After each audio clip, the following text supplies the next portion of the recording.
Grand Rising Soul Fam. Today I am coming on and sharing a Wisdom Keeper story from Gene Key 28. This is the shadow of purposelessness. This is the gift of totality. And this is the city or the divine expression of immortality.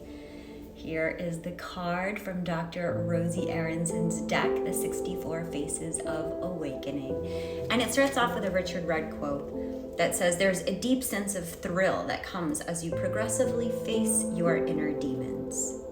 My wisdom story.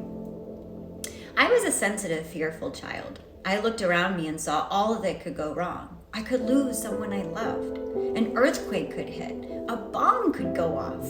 I could fall and hurt myself. I could get sick. My heart could break. Wherever I looked, I felt unsafe.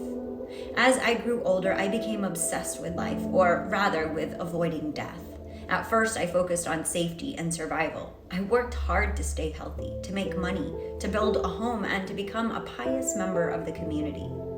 Though I seemed happy and at ease to others, I felt hollow inside.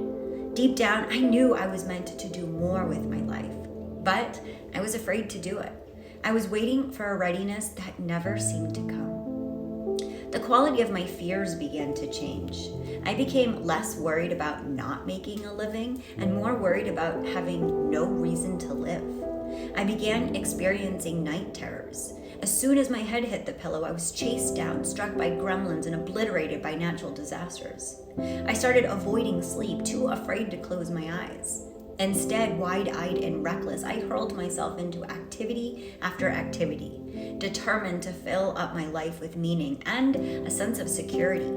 If I could take more risks, or do more, or do it faster, I thought. So I bought a bicycle and tore down the street without a helmet. My gambling behavior landed me in the hospital. For months, I was forced to be still, with eyes closed and nothing but my inner demons to keep me company. As I was lying there immobilized, I had no choice but to face the multitude of fears I had been trying to escape ever since I was a child. My fear of pain, of pleasure, of the past, of the future, of failure, of success, of life, of death, of non-existence, of purposelessness. It wasn't until I gave myself fully to the fear that the strangest thing happened. All of my senses heightened. An inexplicable sense of aliveness welled up in my heart, and I was overcome by the eternal nature of my human spirit. From that moment on, I've trusted life and committed myself unconditionally to whatever it's brought me. My gift to you.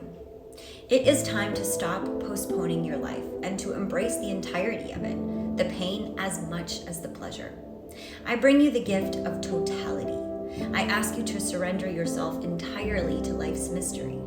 In this moment, close your eyes. Be still. Listen with ever-widening ears. If possible, move willingly towards the dark. You will soon discover that your demons are only divine messengers in disguise. As you wholeheartedly make friends with adversity, you will find yourself feeling increasingly unfettered. When you're no longer afraid of death, you'll finally be free to do what you've come here to do, to leave an eternal mark on this planet with the golden ink of your heart. To be alive is to be here, now, fully. That's all.